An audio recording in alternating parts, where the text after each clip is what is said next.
Hi people, it's me, Anja. My pronouns are she and her, and welcome back to my channel for a new recent reads video.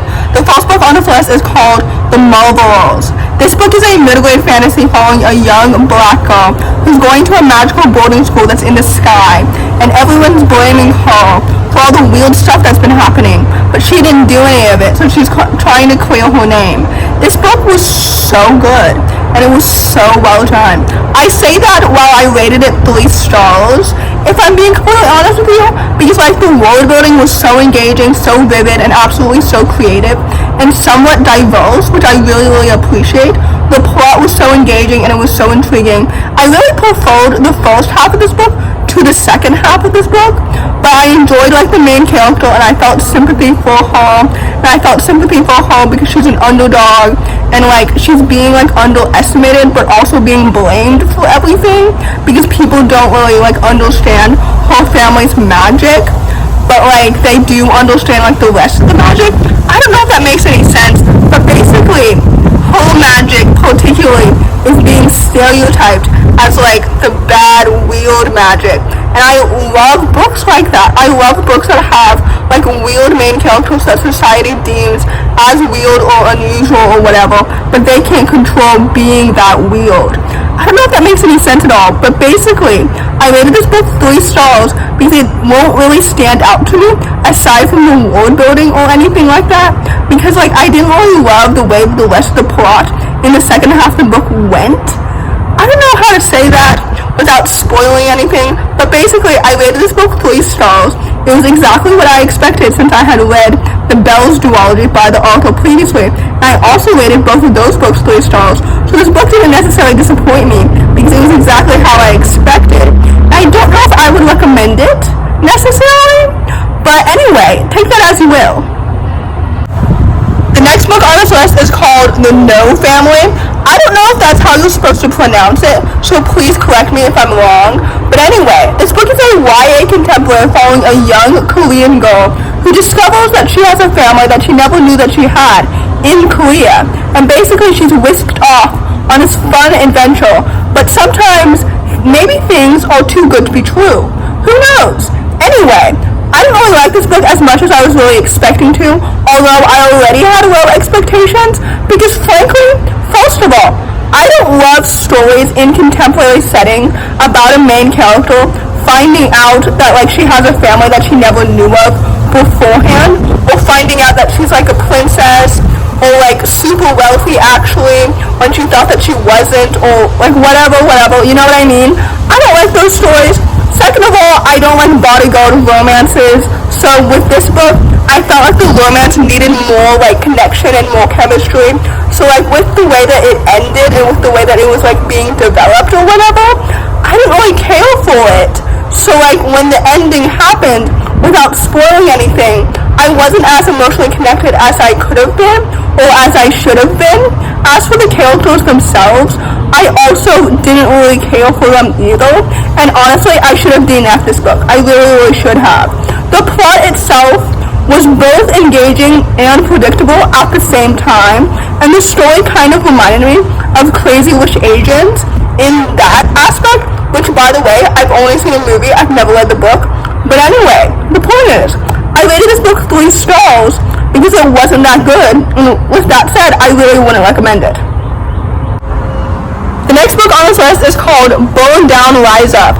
I rated this book 4 stars because I genuinely really enjoyed it, and it's marketed as like Stranger Things meets Get Out because it's like a YA sapphic thriller that follows a young Dominican sapphic girl who's trying her best to like save her city because she will do whatever it takes to save her mom, and there's been some like mysterious disappearances that have been happening, which is related to the fact that her mom's in a coma and like why her mom's in a coma. I don't know if any of that made any sense, but basically this book was so good, and there's an urban legend that's rumored to be the responsible party. Again, I don't know if that makes any sense at all, but this book was so good and it was absolutely so well done. I don't typically read thrillers because I typically find them to be predictable, and when a story is predictable, it's no longer emotive because I already know what's going to happen. But this book was not predictable at all, which means that the plot was so engaging. It was absolutely so intriguing. The world building was so well done, and it was so emotive, and it was so vivid. The characters were so well developed and so distinct. The sapphic romance was so well developed. It was absolutely so lovely. This book is so underrated, and for what? I would gladly read more books from the author in the future because this book was so good and it was so well done. So anyway, with all that said, I rated this book 4 stars. I would highly, highly recommend it. The next book on this list is called Confessions of an Alleged Good Girl. This book is a YA contemporary that follows a young preacher's daughter who discovers that she cannot physically have sex, so she goes on a journey that causes her to challenge her relationship with sex as well as her relationship with her family. This book was so good, and it was really, really awesome, and it was really timely. You know what I mean? I rated this book 4 stars because I really, really enjoyed it. First of all, the church family dynamic was portrayed so authentically and so well. Second of all, the plot was so intriguing and it was so engaging. Third of all, the characters were so well developed and so distinct. The romance was so lovely and I really, really enjoyed it. The friendships were so awesome and so wonderful.